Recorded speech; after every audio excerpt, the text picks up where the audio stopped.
नमस्कार दोस्तों, स्वागत है एक बार फिर से आपका अपने यूट्यूब चैनल ज्ञान ऑटोमेशन में। दोस्तों, आज इस वीडियो में हम लोग बात करने वाले हैं डेल्टा पीएलसी के आईएसपी सॉफ्टवेयर के बारे में। जैसे कि मैंने पहले भी बताया था कि डेल्टा पीएलसी में प्रोग्रामिंग करने के लिए आपके पास दो सॉफ्टवेयर होता है। एक का नाम है WPL सॉफ्ट और दूसरे का नाम है ISP सॉफ्ट। आप दोनों में से कोई भी यूज कर सकते हो। मैंने WPL सॉफ्ट का इंट्रोडक्शन भी दिया है, तो मैंने सोचा कि आपको ISP सॉफ्ट के बारे में भी बताऊँ। लेकिन ये जानने से पहले आपको ये भी जानना होगा कि अगर आप ISP सॉफ्ट पर प्रोग्रामिंग कर रहे हो तो उसके लिए आपको एक कम्युनिकेशन सॉफ्टवेयर की भी ज़रूरत पड़ती है, जिसे शॉर्टकट में कामगर बोलते हैं या कम्युनिकेशन GR भी बोल सकते हो आप। तो ये दोनों सॉफ्टवेयर का सिंबल जो है आप देख सकते हो इस तरीके से होता है। ये कम्युनिकेशन GR है और ये ISP सॉफ्ट है।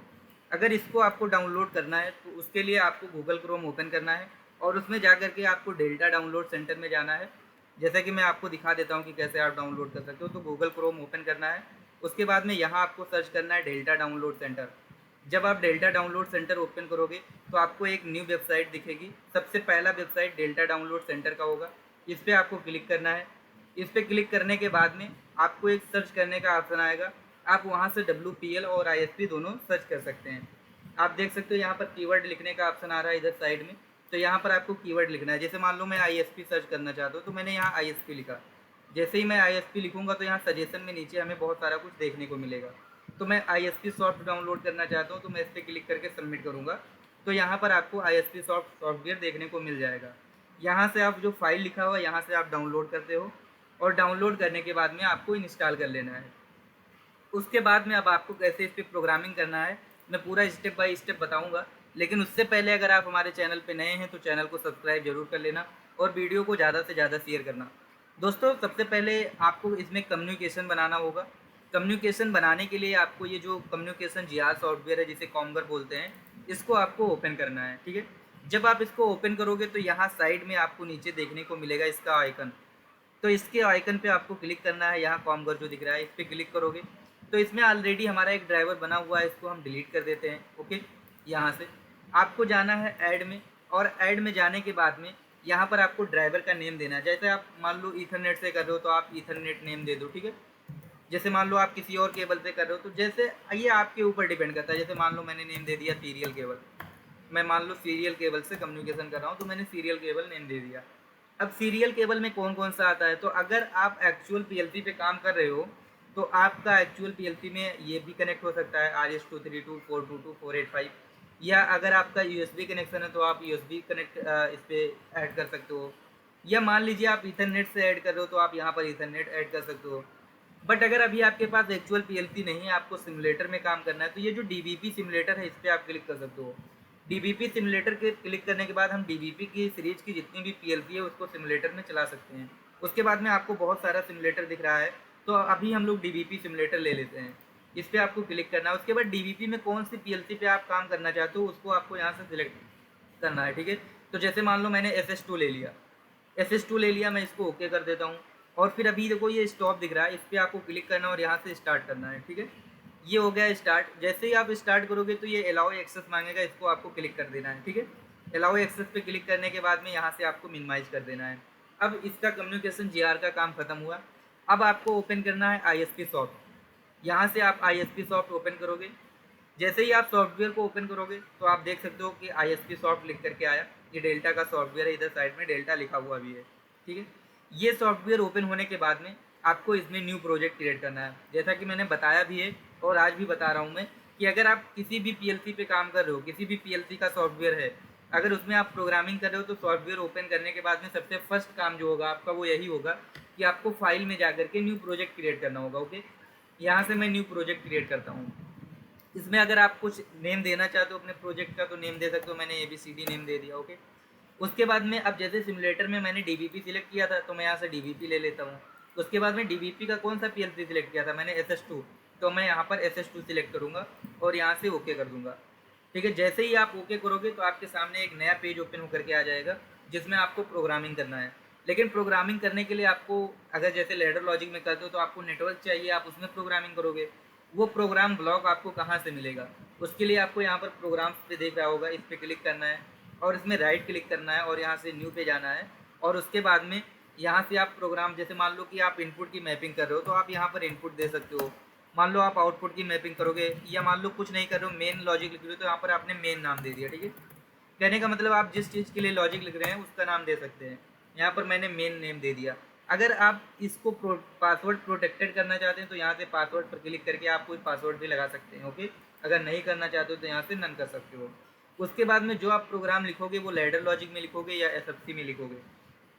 लैडर लॉजिक का मतलब होता है जो हम लोग रेल्स और रंग्स में प्रोग्राम लिखते हैं, ठीक है, नेटवर्क के अंदर एक प्रोग्राम लिखते हैं, वो लैडर लॉजिक होता है। और सीक्वेंशियल फंक्शनल चार्ट के बारे में भी आपको बताऊंगा मैं, ये भी एक लैंग्वेज है पीएलसी का। बाकी पीएलसी के इतने लैंग्वेज आपको नीचे देखने को मिल रहे होंगे, बट अभी जो ये सॉफ्टवेयर है ये सिर्फ 2 लैंग्वेज सपोर्ट करता है, एक लैडर लॉजिक, एक एसएफसी।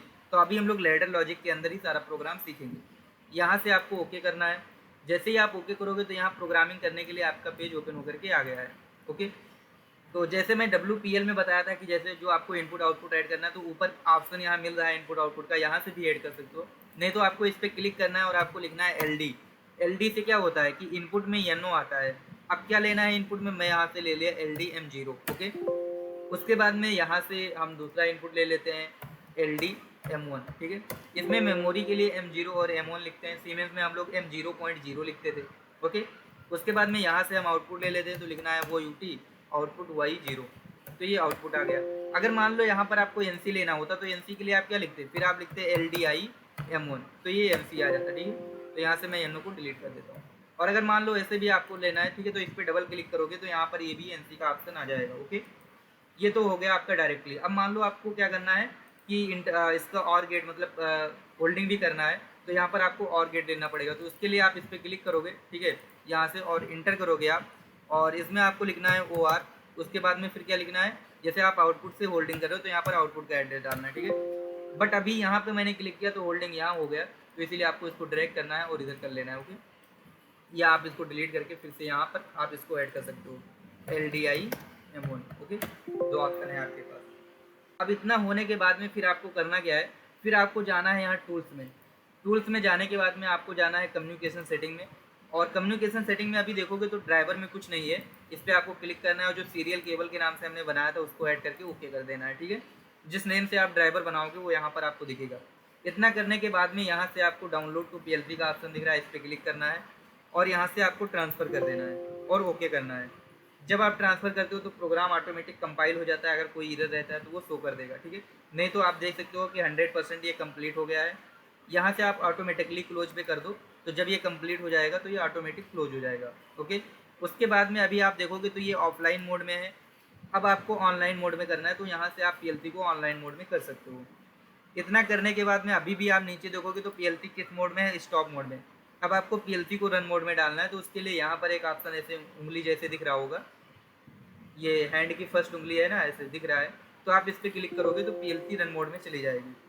ठीक है, तो अभी आप नीचे देख सकते हो कि PLC रन मोड में है।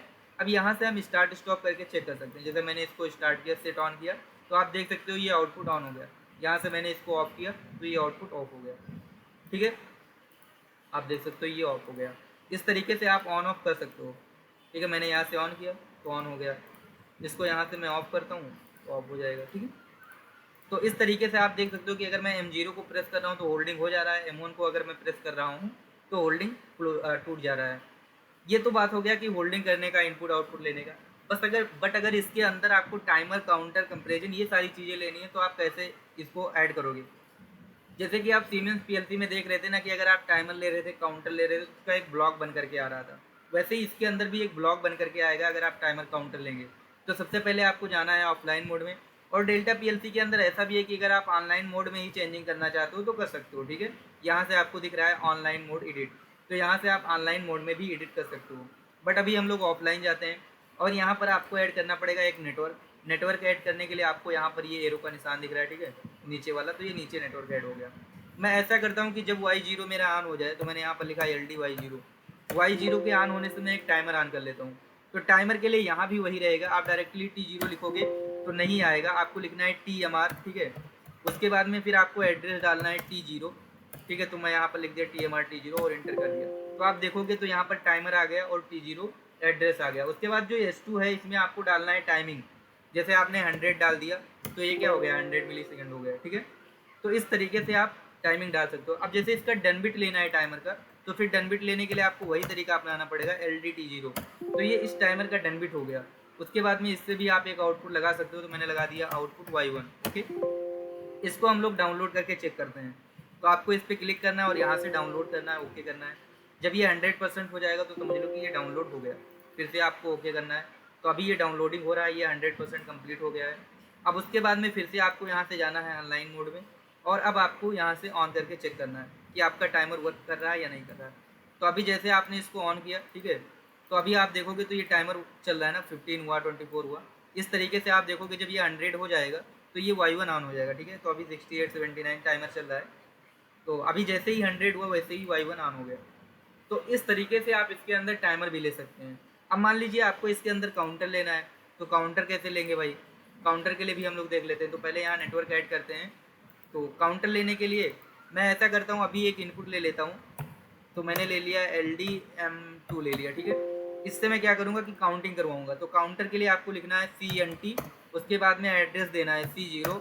अब कितना काउंट करवाना है, 10, 20, 23, कितना काउंट करवाना है, उसके लिए हम एक वैल्यू ले लेंगे। तो अभी मैं 2 काउंट करवाऊँगा, ठीक है।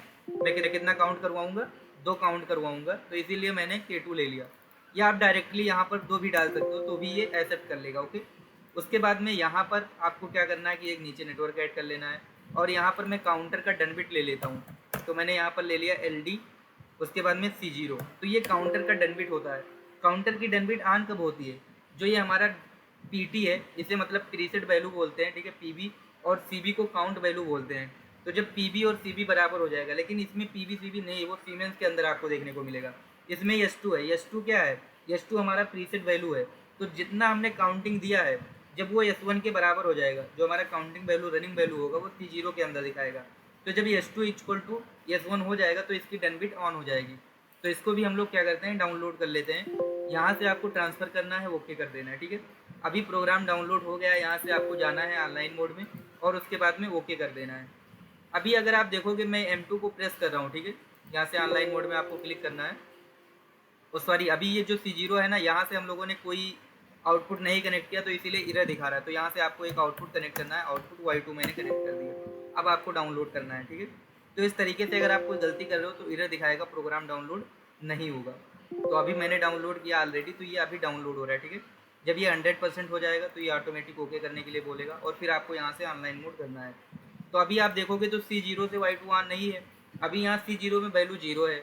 यहाँ से मैं अगर इसको सेंस करवाता हूँ, मान लो ये सेंसर लगा है, तो मैंने एक बार अगर इसको सेंस करवाया तो काउंट वैल्यू कितना हो गया, 1 हो गया। दोबारा से मैं इस सेंसर को सेंस करवाता हूँ तो आप देखोगे काउंट वैल्यू 2 हो गया। जैसे ही काउंट वैल्यू 2 हुआ वैसे ही ये आउटपुट ऑन हो गया। अच्छा, अब ये काउंटर बंद कब होगा? जब आप इस काउंटर को रीसेट करोगे तब ये बंद होगा। तो काउंटर को रीसेट करने के लिए आपको रीसेट कॉइल लेना पड़ेगा, ठीक है। इस तरीके से आप काउंटर भी ले सकते हो। अब मान लो काउंटर के बाद में आपको कंपेरिजन लेना है, तो कंपेरिजन आप कैसे लोगे वो चीज़ देखते हैं, ठीक है। तो मैं ऐसा करता हूँ, अभी काउंटर में वैल्यू 5 डाल देता हूँ और मैं कंपेरिजन ले लेता हूँ। तो यहाँ से मैं नीचे ऐड कर लेता हूँ नेटवर्क, और इसमें मैं कंपेरिजन लेता हूँ। तो मैंने ऐसा कर दिया, मैंने ले लिया LD इक्वल टू, ठीक है। क्या ले लिया? LD equal to. तो मैंने अभी इक्वल टू का कंपेरिजन लिया है, सिर्फ एक ही। अगर आप एक कंपेरिजन ले लिए तो आप सारा भी ले सकते हो। तो यहाँ पर मैंने ले दिया C0, कि जब C0 की वैल्यू 3 के बराबर हो जाए, ठीक है, तो यहाँ पर मेरा एक आउटपुट ऑन हो जाना चाहिए। तो मैंने यहाँ पर एक आउटपुट कॉइल ले लिया। तो यहाँ पर आप ऐसे आउटपुट ऐड भी कर सकते हो। तो यहाँ पर मैंने एड्रेस दे दिया Y3, ओके। अब जब C0 की वैल्यू 3 के बराबर होगा तो ये Y3 ऑन होगा। ऐसे आप ग्रेटर देन, लेस देन, ये सारा कंपेरिजन ले सकते हो। इससे आप इन रेंज आउट रेंज भी बना सकते हो, ओके। तो अभी यहाँ से ये ट्रांसफ़र हो रहा है, यहाँ से आपको ओके करना है। तो ये हो जाएगा डाउनलोडिंग। डाउनलोडिंग होने के बाद में फिर से आपको ओके कर देना है। यहाँ से आपको ऑनलाइन मोड में जाना है, ओके। तो अभी C0 के अंदर वैल्यू कितना है भाई? C0 के अंदर वैल्यू 0 है। अब मैं यहाँ से काउंट करवा रहा हूँ, ठीक है। तो मैंने एक काउंट करवा दिया, ठीक है। अभी कितना हो गया काउंट? 1। उसके बाद में मैं 2 काउंट करवा देता हूँ। तो काउंट कितना हो गया? 2। देखो अभी क्या 2 काउंट पे ये ऑन है। तो अगर अभी C0 में वैल्यू 2 है और इसमें 3 है तो ये Y3 ऑन नहीं है। अभी मुझे कितना वैल्यू करवाना है? 3 करवाना है। तो मैं यहाँ से इसको एक बार और ऑन करता हूँ और ऑफ कर दिया। तो अभी काउंटर के अंदर वैल्यू कितना हो गया? 3 हो गया। तो आप देखोगे तो यहाँ काउंटर की वैल्यू और जो मैंने वैल्यू दिया था, ये दोनों वैल्यू बराबर हो गया ना। तो जैसे ही ये दोनों वैल्यू इक्वल टू हुआ वैसे ही आप देखोगे तो ये Y3 ऑन हो गया। तो इस तरीके से आप लेस देन, ग्रेटर देन, ये सारा कंपेरिजन भी ले सकते हो। तो मुझे उम्मीद है कि आज का वीडियो आपको पसंद आया होगा। अगर वीडियो अच्छा लगा तो आप वीडियो में कमेंट करिएगा मैं इससे आगे का वीडियो आपको लेकर के आऊँगा, जिसमें आपको सारी चीज़ें बताऊँगा। जो आप कमेंट करेंगे मैं उससे रिलेटेड वीडियो लेकर के आऊँगा। तो आज का वीडियो यहीं पर एंड करते हैं। जय हिंद, जय भारत।